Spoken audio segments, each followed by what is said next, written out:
आज आपण गावरान पद्धतीने मस्त झणझणीत अशी ही चिकनची भाजी बघणार आहोत. तर आज नवरोबाने तर डायरेक्ट एक कोंबडीच आणलेली होती आणि मस्तपैकी यांनी येथे हा चिकनचा रस्सा बनवलेला आहे आणि चिकनसुद्धा तुम्ही बघू शकता.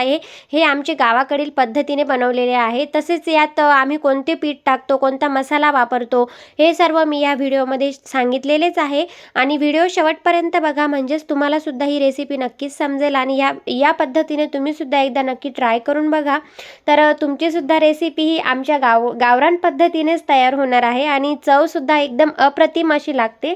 तर नमस्कार मैत्रिणींनो, मी माधुरी बागुल माधुरीज किचनमध्ये आपणा सर्वांचे मनापासून स्वागत करते. तर रेसिपीला आता सुरुवात करूया. येथे नवरोबाने एक कोंबडीच आणलेली होती चिकन. तर येथे त्यांनी 2 ते 3 पाण्याने धुवून घेतलेली आहे. त्यात एक मोठा चमचा हळद टाकलेली आहे आणि एक चमचा येथे मीठ टाकून घेतलेले आहे आणि आता ते पूर्णपणे हाताने कालवून घेतलेले आहे, मिक्स केलेले आहे. म्हणजेच हळद आणि मीठ हे सर्व चिकनला लागेल असे. तर येथे हे लावून घेतलेले आहे. हे आपल्याला 5 ते 10 मिनिटे असेच ठेवायचे आहे. तर तोपर्यंत येथे नवरोबा कांदा कापत आहेत. तर ते आता हे चिकन आधी शिजवून घेणार आहेत. तर त्यासाठी त्यांनी येथे कांदा कापून घेतलेला आहे बारीक आणि येथे 2 ते 3 तेजपान घेतलेले आहेत. तसेच थोडासा एक छोटासा दालचिनीचा तुकडा घेतलेला आहे. तर तेल गरम झाले आणि त्यात कांदा, दालचिनी आणि आपले जे तेजपान होते ते टाकून घेतलेले आहे. तर ते आपल्याला थोडेसे परतून घ्यायचे आहे आणि परतून झाले की त्यात मग आपण थोडासा लाल मसाला टाकणार आहोत. तर यात आपण आता हळद घालणार नाही आहोत, कारण आपण हळद आधीच चिकनमध्ये टाकलेली आहे.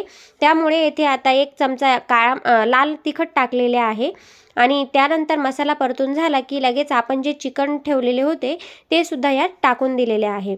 तर ते थोडेसे परतून घ्यायचे आहे, खालीवरती करून घ्यायचे आहे आणि त्यानंतर सर्व बाजूने मीठ मसाला लागला की त्यावर एक झाकण ठेवायचे आहे. तर आता यात लगेच पाणी नाही सोडायचे, कारण जे मीठ टाकलेले असते ना, तर त्याचे सुद्धा पाणी सुटते.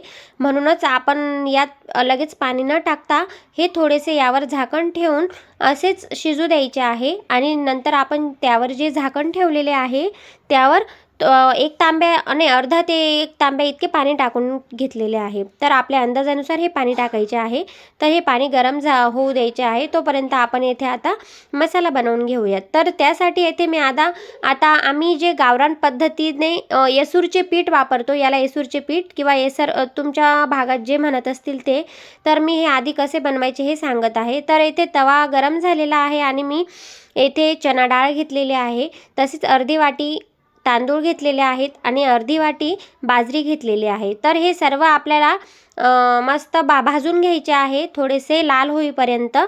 तर मी येथे हे आणि हो, आपण जेव्हा हे टाकतो तर आपल्याला हे नेहमी चाळत राहायचे आहे, नाहीतर एका बाजूनेच ते पूर्ण काळे होईल आणि दुसरी बाजूही तशीच राहील. म्हणून आपण हे सतत चाळत राहायचे आहे आणि आता आपण हे चांगले भाजून घेतलेले आहे. तर ते आपले थंड होईपर्यंत आता येथे आपण चिकनचा जो मसाला आहे तो बनवून घेऊयात. तर येथे मी एक खोबऱ्याची वाटी बारीक कापून घेतलेली आहे, तिचे काप करून घेतलेले आहेत आणि एक कांदा घेतलेला आहे, तो सुद्धा बारीक करून घेतलेला आहे.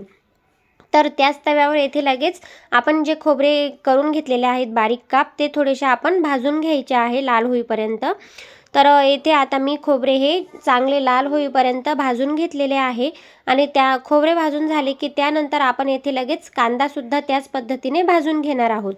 तर कांदा हा तुम्ही जर डायरेक्ट गॅसवर भाजला तरीसुद्धा चालेल, पण मी डायरेक्ट तवा तापलेला होता म्हणून तव्यावरच हे सर्व भाजून घेतलेले आहे आणि कांदासुद्धा आपल्याला थोडासा लाल ते काळा होईपर्यंत असा परतून घ्यायचा आहे. मस्तपैकी छान असे खोबरे आणि आपला इथे कांदा भाजलेला आहे.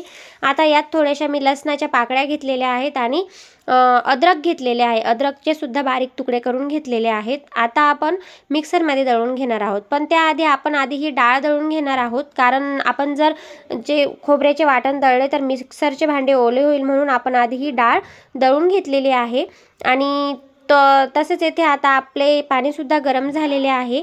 तर यात जे आपले चिकन शिजत होते त्यात हे सर्व पाणी टाकून घेतलेले आहे. तर ते लगेच आपल्याला थोडेसे 2 मिनिटे चाळून घ्यायचे आहे आणि लगेच त्यावर झाकण ठेवून घ्यायचे आहे.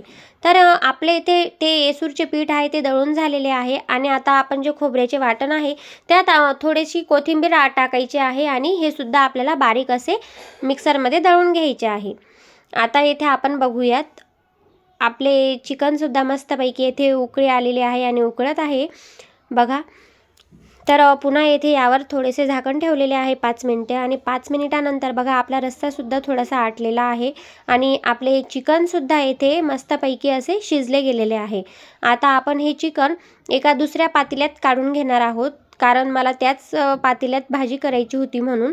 तर येथे पूर्ण हे चिकन जे आहे ते काढून घेतलेले आहे दुसऱ्या पातेल्यात आणि लगेच गॅसवर पुन्हा हेच पातेले ठेवले आणि त्यात 3 ते 4 चमचे तेल टाकलेले आहे. तर चिकनच्या भाजीला तेल थोडे जास्तच लागते म्हणून येथे थोडे जास्त टाकलेले आहे आणि त्यानंतर आपण जो मसाला बनवून घेतलेला होता तो यात टाकून दिलेला आहे.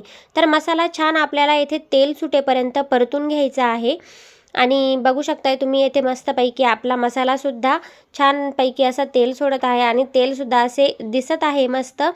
तर आपल्याला इथे 2 ते 3 मिनिटे परतून घ्यायचं आहे. जास्त वेळ नाही लागत, कारण आपण खोबरे आणि कांदा भाजलेलाच होता म्हणून. तसेच आता हा जो मसाला टाकलेला आहे मी तो काळा मसाला, तर हा घरगुती आमचा काळा मसाला आहे.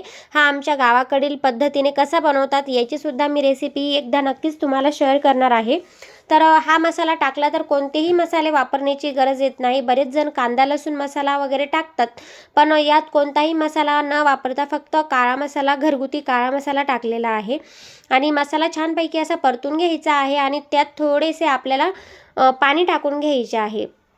तर आपण हे पाणी टाकण्याचे कारण म्हणजे आपला जो मसाला आहे ना तो छानपैकी असा शिजला जातो. हे बघा मस्तपैकी अशी आपली येथे ही ग्रेव्ही तयार झालेली आहे आणि यालासुद्धा वरती तेल सुटलेले आहे. तर येथे आपला मसाला छानपैकी असा परतून झालेला आहे आणि आपण जे चिकन शिजवून घेतलेले होते ते सुद्धा यात आपण टाकून घेतलेले आहे. तर इथे सर्व चिकन टाकून घेतलेले आहे. बघा एवढे चिकन आहे की यात पातेल्यात सुद्धा आता रस्सा किती टाकावा हे समजत नाही, कारण की चिकनचे पीसच खूप दिसत आहेत बघा. तर यात आपल्याला जेवढे हवे तेवढे आपण आपल्या क्वांटिटीनुसार पाणी टाकायचे आहे. तर मी पातेल्याचा अंदाज बघून येते हे थोडेसे पाणी टाकत आहे. तर इथे थोडीशी मी अर्धा ग्लास येथे पाणी वाढवून घेतलेले आहे थोडेसे आणि टाकून घेतलेले आहे. आता आपण आपल्या या भाजीला मस्तपैकी अशी उकळी येऊ द्यायची आहे. तर बघा इथे आपली 5 मिनिटांनी आपल्या भाजीला सुद्धा उकळी आलेली आहे. हां, मी जेव्हा ते वरून गरम पाणी टाकलेले होते ते गरम करून घेतलेले होते, तर हे पाणी आपण गरमच वापरायचे आहे आणि मस्तपैकी येथे आपली ही भाजी उकळत आहे तोपर्यंत आता मी येथे भाकरी करून घेत आहे. बघा मस्त अशी भाजीला इथे काळी तरी आलेली आहे, मस्तपैकी काळा रस्सा दिसायला लागला आहे आणि आपली भाजी शिजत आलेली आहे. आता आपण त्यावरही कोथिंबीर टाकून घेणार आहोत. तर कोणत्याही भाजीला कोथिंबीर टाकल्याशिवाय मजाच नाही. तर मग मी येथे थोडीशीच कोथिंबीर टाकलेली आहे आणि बाकीची जी कोथिंबीर आहे ती जेव्हा भाजी गॅसवरून मी खाली उतरवेल तेव्हा मी ही टाकून घेणार आहे. तर बघू शकताय तुम्ही मस्तपैकी येथे घट्टसर असा रस्सा टाकलेला आहे. हां, यात आता मी तुम्हाला एक सांगायची विसरली, तर मी जे येसूरचे पीठ बनवलेले होते ना ते मिस्टरांनी नेमके मी खाली भाजीपाला घ्यायला गेले आणि तेव्हाच टाकून दिले, तर मला हे तुम्हाला दाखवता आले नाही. तर ते कसे टाकायचे होते आपल्याला, तर यातला थोडा रस्सा घ्यायचा होता वाटीत आणि त्यात ते जे येसूरचे पीठ आपण आपल्या किती घट्टपणा आहे आपल्या भाजीला त्यानुसार आपण 1 चमचा 2 चमचा घ्यायचे आहे आणि त्यात हा रस्सा टाकून ते मिक्स करून मग त्या भाजीमध्ये टाकून घ्यायचे आहे. अशा प्रकारे आपण भाकरीसुद्धा इथे बनवून घेतलेल्या आहेत मस्तपैकी आणि येथे मी थोडासा भातसुद्धा टाकून घेतलेला आहे. तर इथे आपली मस्तपैकी अशी झणझणीत अशी भाजी तयार झालेली आहे.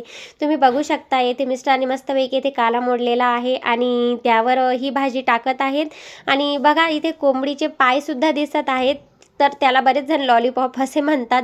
बघू शकताय तुम्ही आणि मस्तपैकी आपली ही गावरान पद्धतीने चिकनचा रस्सा, तसेच भात भाकरी मस्त त्यासोबत कांदा लिंबू घेऊन ही आपले हे ताट तयार झालेले आहे. तर मैत्रिणींनो, तुम्हाला हा व्हिडिओ कसा वाटला हे मला कमेंट्सद्वारे नक्कीच कळवा आणि आमच्या या गावरान पद्धतीने तुम्ही सुद्धा एकदा ही रेसिपी नक्कीच ट्राय करून बघा आणि व्हिडिओ थोडासा जरी आवडला असेल तर व्हिडिओला एक लाईक नक्कीच करा आणि चॅनलला नवीन असाल तर सबस्क्राईब करायला विसरू नका. तर भेटूयात आता आपण पुन्हा नेक्स्ट व्हिडिओसोबत. धन्यवाद.